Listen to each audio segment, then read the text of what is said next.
Check this.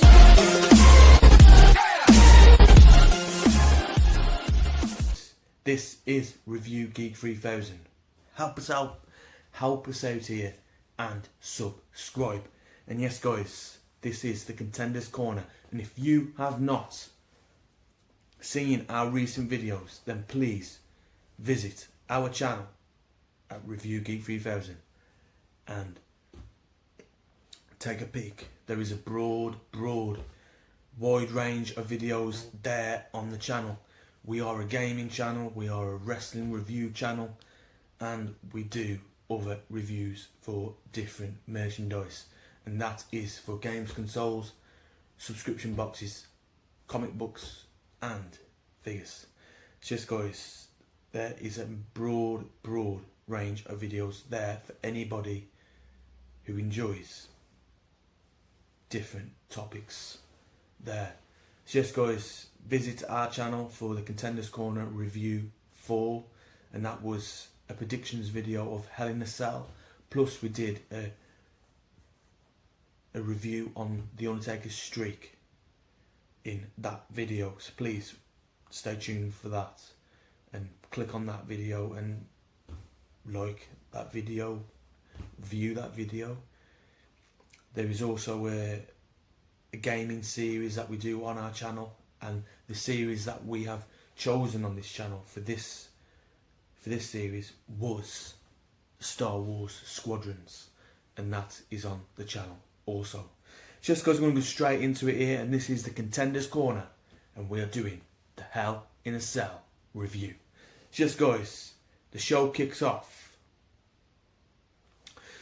The show kicks off with a pre-show match, and that is R-Truth defending his 24/7 title against Drew Gallagher. He makes charge at Gulak at the start and rams his head into the top turnbuckle.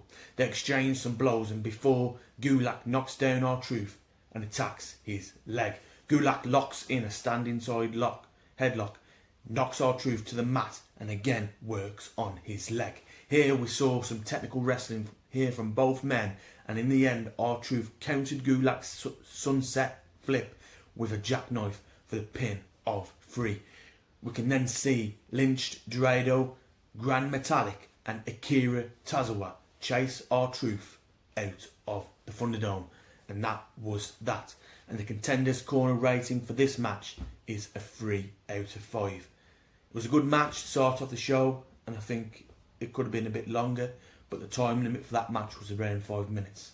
And yes guys, a good start to start it off. It was entertaining. Again, R-Truth is a comedic type of wrestler, fantastic wrestler. It's good work, and it was a good way to start off Hell in a Cell. And yes guys, another unique style of change that WWE in a very unique style of change, WWE decided to mix up their start of a pay-per-view. And match 1 was a main event type of match, and we had Roman Reigns versus Jay Uso. And yes guys, they decided to open up Hell in a Cell with this type of match, with a world title being defended at the get-go. And yes guys, here Roman defended his title against Jay Uso. There was nothing action-wise that was special here, but the storytelling, the build-up to this match was phenomenal in itself. So yes guys, at the start both men circled each other. They both then locked arms, but Reigns signified his dominant power with a shoulder block, knocking Uso to the canvas. Reigns quickly drags him back to his feet before uppercutting him. We're back to the wrestling.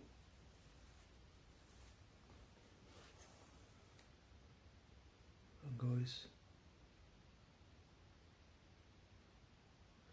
Yes, so we're back-to-back wrestling from both men, from Roman Reigns and Jay Uso.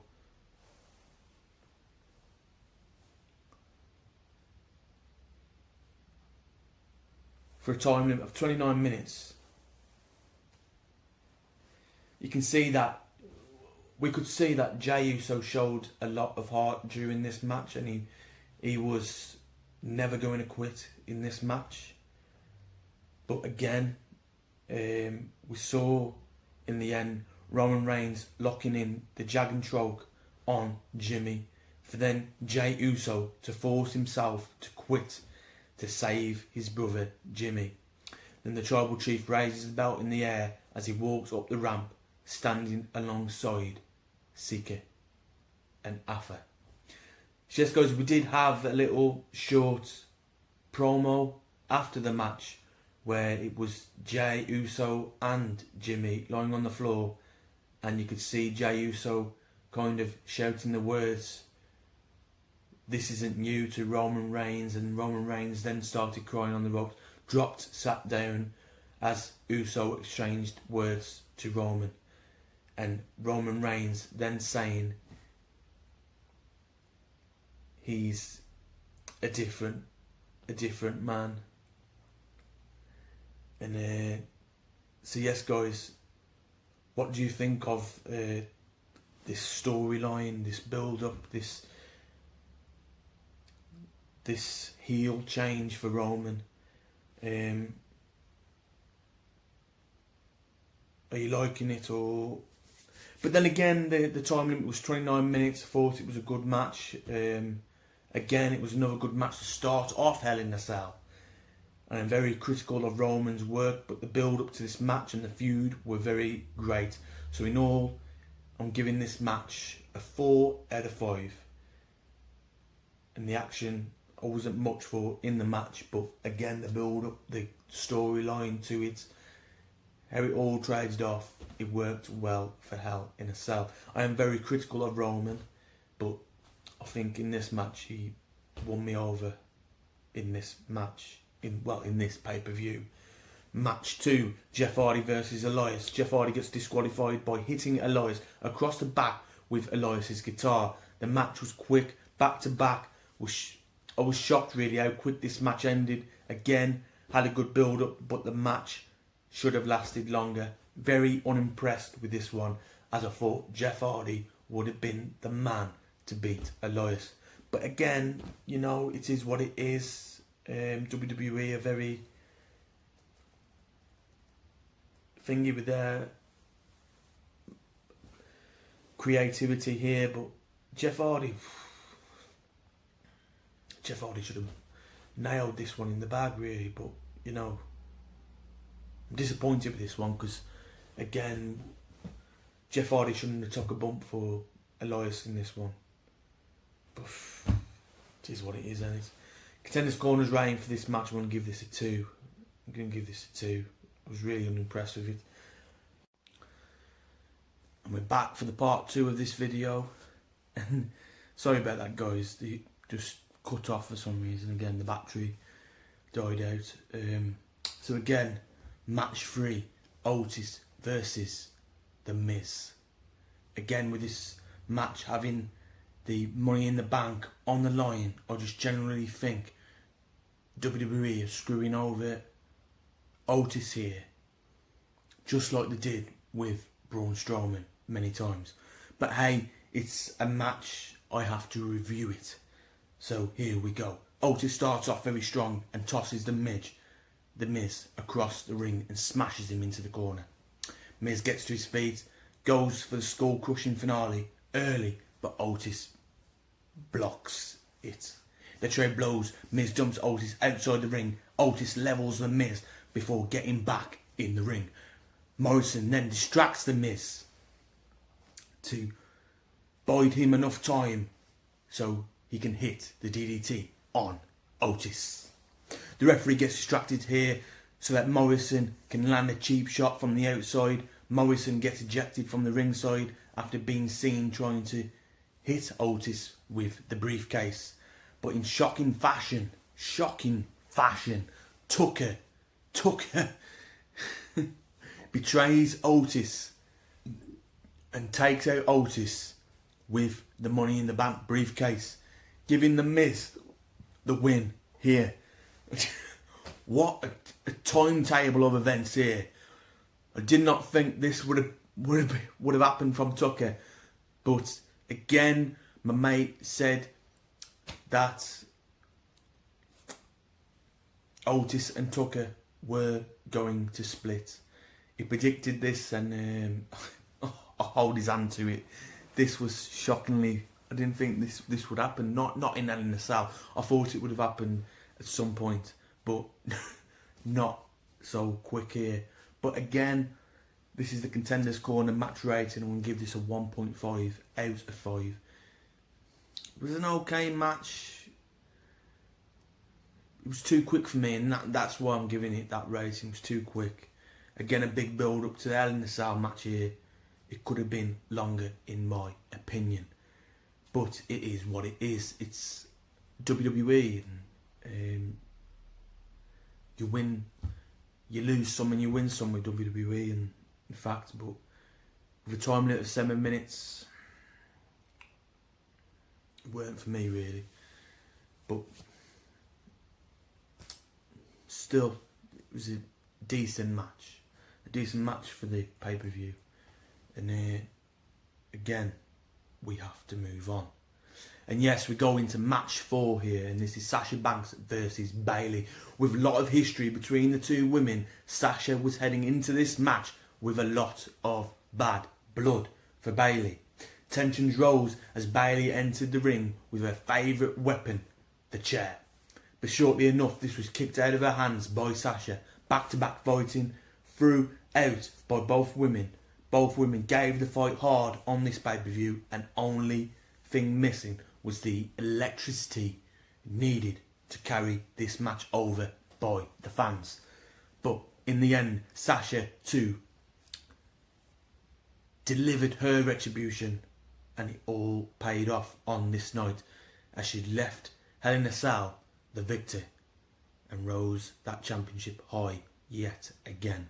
And yes guys, the Contenders Corner match rating for this match, I'm going to give it a 4.5 out of 5, as I thoroughly enjoyed this match out of the other 3 matches. Back to back from Sasha and Bayley, they both should credit themselves for this one. A great work and great build up to the show.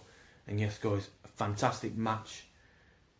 And Contenders Corner, I'm going to rate this one big here. 4.5 out of 5 here. And very good match. And then we move into Lashley versus Slapjack. And this was one of the matches that got introduced on the show. And this was Lashley versus Slapjack.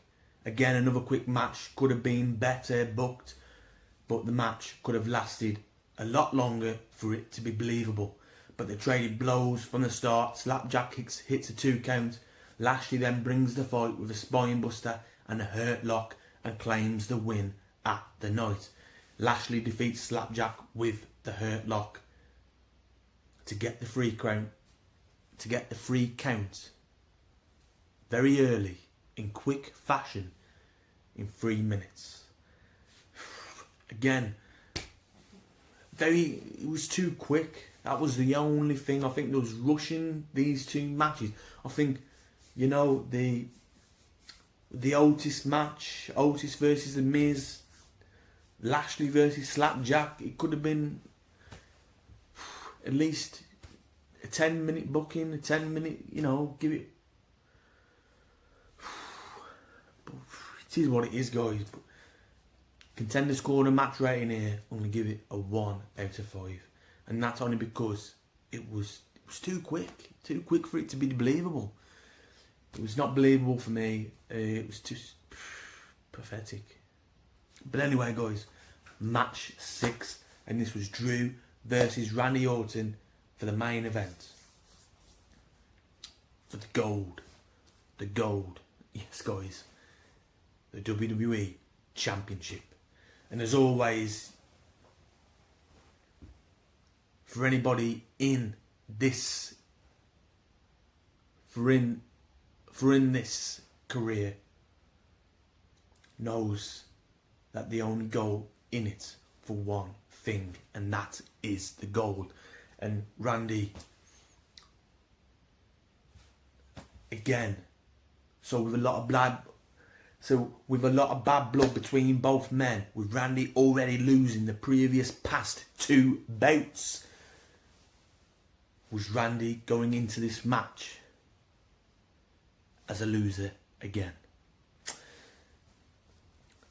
So the match kicks off with action from the start. Orton attacked McIntyre as he was making his way to the ring. Orton tries to drop Drew to the ground, but Drew blocks.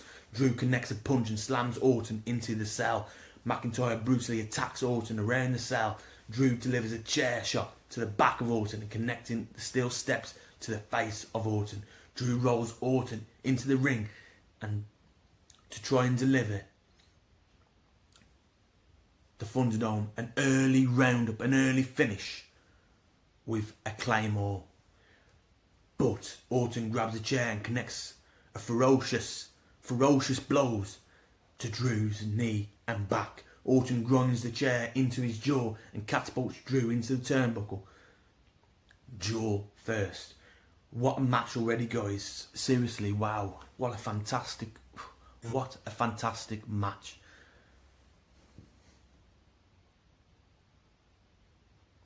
This battle goes on and on, back to back. It goes outside the ring, even on the Hell in a Cell, the top of the cage, guys. It goes on there.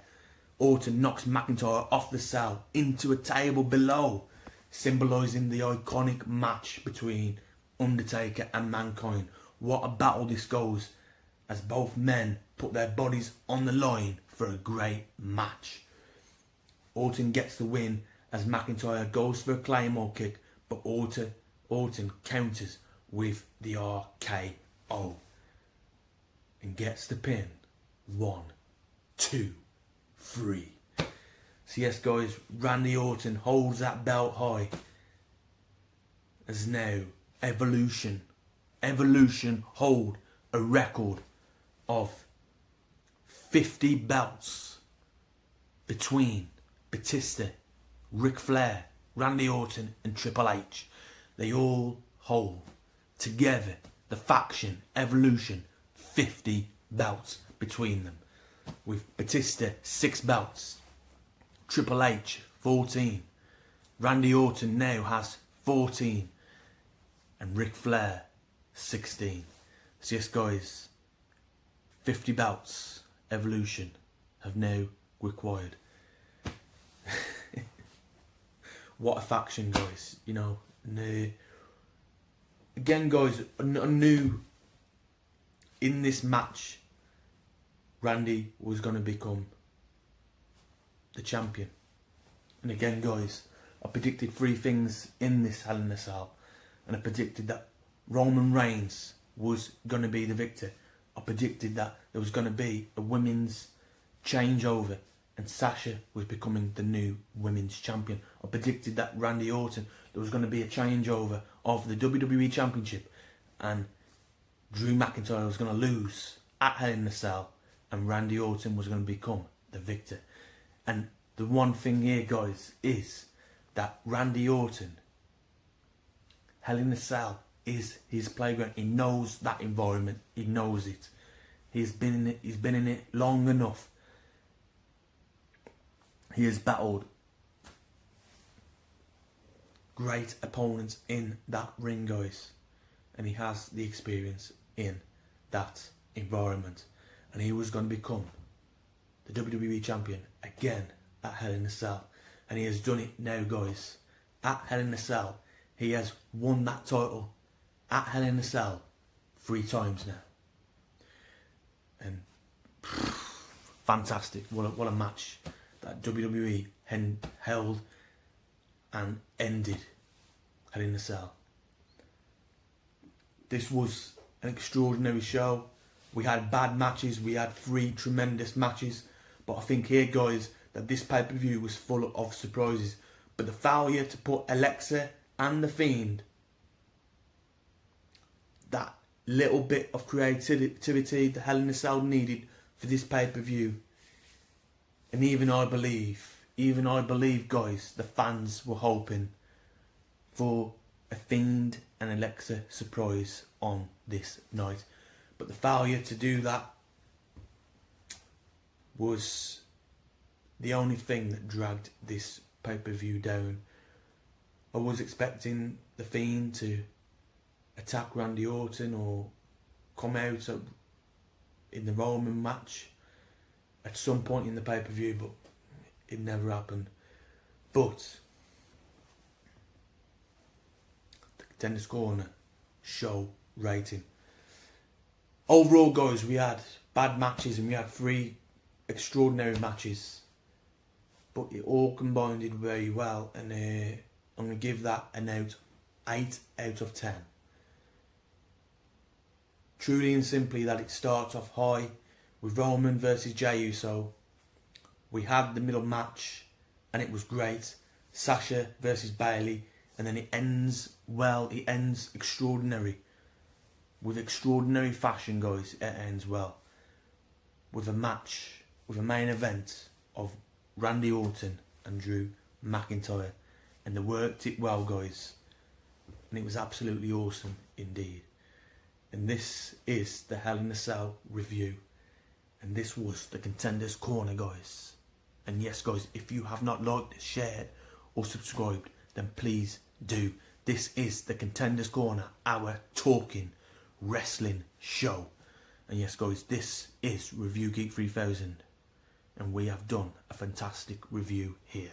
So yes, guys, this is the Contenders Corner. And we'll catch you on episode 6. And also, guys, be ready for our next review, and that will be a review on the PlayStation Mini. And also, guys, I have got a stick for that where there's 100 games built into a flash drive, and I'm going to review those games on that flash drive. So yes, guys, the PlayStation Mini comes with 20 pre-installed games, but on the flash drive that I brought also there's 101 games pre-installed on that. So yes, guys, I'm going to do a review on the pre-installed 20 games on the PlayStation Mini, and I'm going to do a review on the 100 games that are pre-installed on the flash drive. So that's the review of that console. And yes, guys, stay tuned for that video, and we'll try and get that updated tomorrow. But also, guys, stay tuned for our new talk show, and that is Film Parade. So yes, guys, Film Parade is our movie review talk show, and we're going to do our first movie review, and that will be Warcraft. Yes, guys, the World of Warcraft film that got released out on cinema. So yes, guys, we're going to review that film, and that will be our first movie review on Film Parade, and that is episode 1 of Film Parade. So yes, guys, be ready for our next talk show, the Film Parade, and also stay tuned for our next episode of Star Wars Squadrons. And yes, guys, it was my birthday the other day, and you know, I was celebrating that with family, friends, and certain other people as well, guys. So it has been a busy 3-4 days. So yes, guys, that is that, and this is the Review Geek 3000. Stay awesome, and we'll catch you on the next episode.